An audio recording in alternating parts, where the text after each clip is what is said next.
মা, তুমি রান্না করছো? কি রান্না করছো? আমার না খুব ক্ষুধা পেয়েছে। ঘরে তো তেমন কিছু নেই, শুধু ভাত আর আলু সেদ্ধ দিয়েছি। রোজ রোজ ভাত আর আলু সেদ্ধ খেতে ভালো লাগে না। তুমি অন্য কিছু রান্না করনি কেন?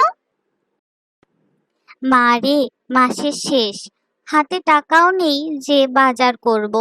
কষ্ট করে কটা দিন ভাত আর আলু সেদ্ধ দিয়ে খেয়ে নে। মাসের শুরুতে বেতন পাবো, তখন না হয় তোর জন্য ভালো মন্দ কিছু কিনে আনবো। আচ্ছা ঠিক আছে মা, তাই হবে।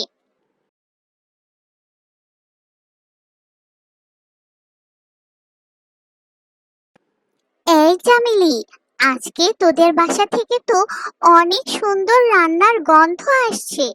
আন্টি আজকে কি রান্না করছে রে? মা আজকে আমার জন্য আমের চাটনি আর ডাল দিয়ে আম রান্না করছে। জানিস চামেলি, আমার না আমের চাটনি আর আমের ডাল খেতে খুব ভালো লাগে, কিন্তু মার কাছে অত টাকা নেই যে বাজার করবে। তাই শুধু ভাত আর আলু সেদ্ধ করেছে। আমার একদম খেতে ভালো লাগে না। আমাদের ঘরে চল না, মাকে বলবো তোকে আর আমাকে আমের চাটনি আর আমের ডাল দিয়ে ভাত দিতে। আমরা তারপরে মজা করে খাবো। চল চল, আমাদের বাসায় চল। এই না না, আমি যাব না। গেলে আন্টি রাগ করবে, আর আমি তো এমনিতেই বলেছি। আরে না চম্পা, মা একটুও রাগ করবে না।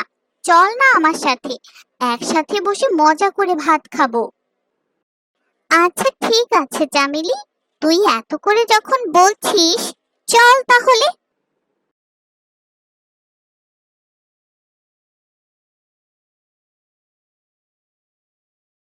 মা, মা, কি রান্না করছো? তোমার রান্না কি হয়ে গেছে? হ্যাঁ, এই তো তোর জন্য আমের চাটনি আর আমের ডাল রান্না করেছি। মা, তাহলে আমাকে আর চম্পাকে আমের চাটনি আর আমের ডাল দিয়ে ভাত দাও, আমরা মজা করে খাবো। আমি এসব তোর জন্য রান্না করেছি, এই ছোট লোকের বাচ্চার জন্য রান্না করিনি। ওকে কেন নিয়ে এসেছিস? এই চম্পা, তুই আমার মেয়েকে ফুসলিয়ে নিয়ে এসেছিস না? না আন্টি, আমি তো আসতে চাইনি, চামেলি জোর করে নিয়ে এসেছিল। চুপ কর ছোট লোকের বাচ্চা, মিথ্যে বলার আর জায়গা পাস না।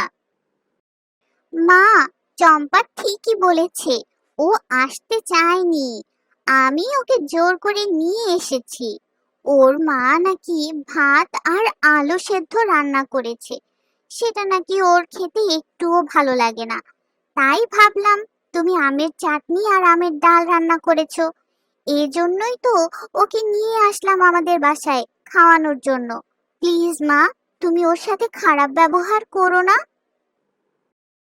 চামেলি, তুই এই ছোট লোকের বাচ্চার সাথে চলতে চলতে ওর মতো ছোট লোক হয়ে যাচ্ছিস, আর কখনো ওর সাথে চলবি না। এই চম্পা, তুই আমাদের বাসা থেকে এক্ষুনি বের হ, আর কখনো চামেলির সঙ্গে তোকে আর না দেখি।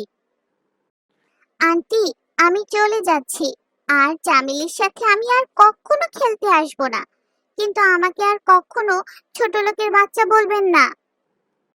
ইস, ছোট লোকের বাচ্চার আবার কত দিমাগ।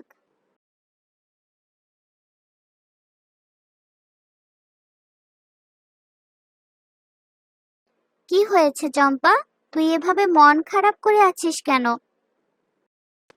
মা, তুমি আজকে আমার জন্য আমের চাটনি আর আমের ডাল রান্না করো, আমি তাই দিয়ে ভাত খাবো।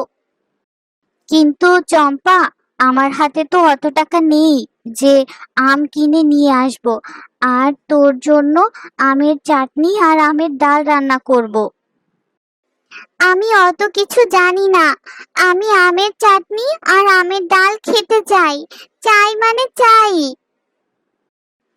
আচ্ছা ঠিক আছে, আমি এখন আম বাগানে কাজ করতে যাচ্ছি। দেখি সেখান থেকে কিছু আম নিয়ে আসা যায় কিনা।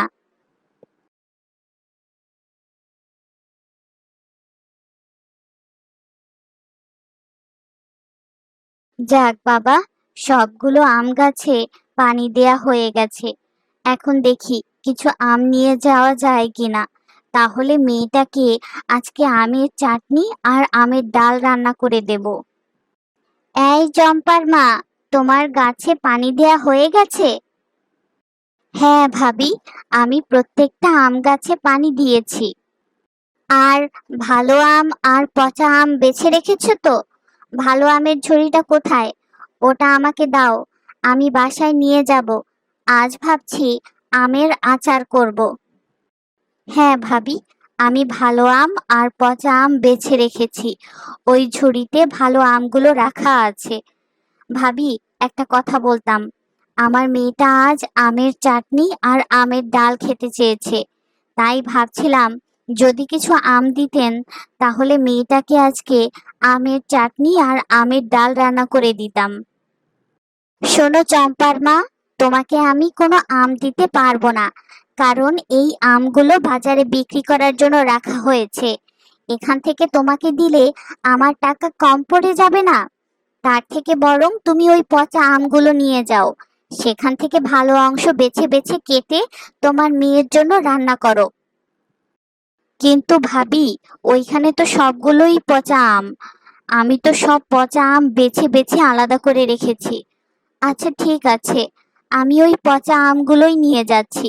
দেখি সেখান থেকে ভালো অংশ বের করা যায় কিনা।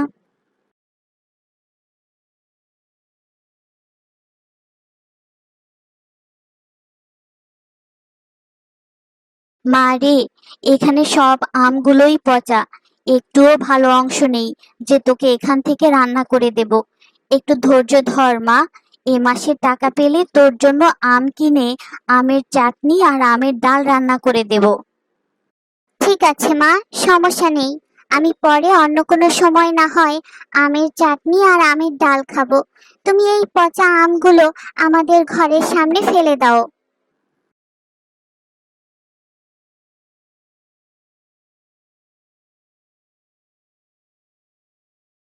আহারে, মেয়েটা আমের চাটনি আর আমের ডাল রান্না খেতে চেয়েছে, অথচ ওই চামেলির মা ওর সাথে এবং ওর মায়ের সাথে অনেক খারাপ ব্যবহার করেছে। আমার চম্পার এই কষ্ট দেখে অনেক খারাপ লাগছে। ওর জন্য কিছু করা দরকার। আমি জাদুর মাধ্যমে এই পচা আমগুলো থেকে সোনার আমের গাছ করে দিলাম। আর ওদের কষ্ট থাকবে না।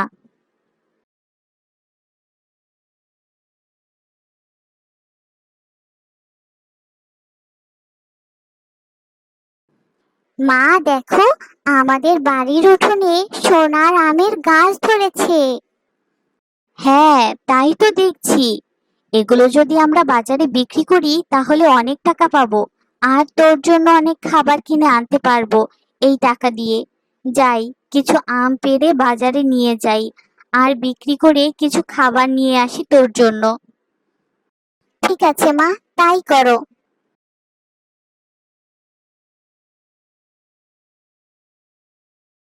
শুনলাম চম্পাদের বাড়িতে নাকি সোনার আমের গাছ ধরেছে। এই জন্যই তো চম্পার মা আর আমার বাগানে কাজ করতে আসে না। যাই তো দেখে আসি সত্যি কিনা। আরে, এ তো সত্যি সত্যি চম্পাদের উঠোনে সোনার আমের গাছ হয়েছে। এই সবগুলো সোনার আম আমার চাই। এই সবগুলো আম আমি এক্ষুনি পেড়ে নিয়ে যাব। ওরে শয়তান মহিলা, তোর এত বড় সাহস! তুই আমার গাছের আম চুরি করবি? দাঁড়া, তোর হচ্ছে।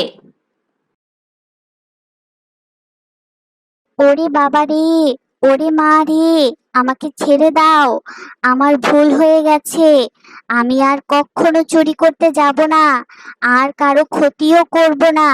আমি এখন থেকে ভালো হয়ে যাব আর সকলকে সাহায্য করব। দয়া করে আমাকে ছেড়ে দাও।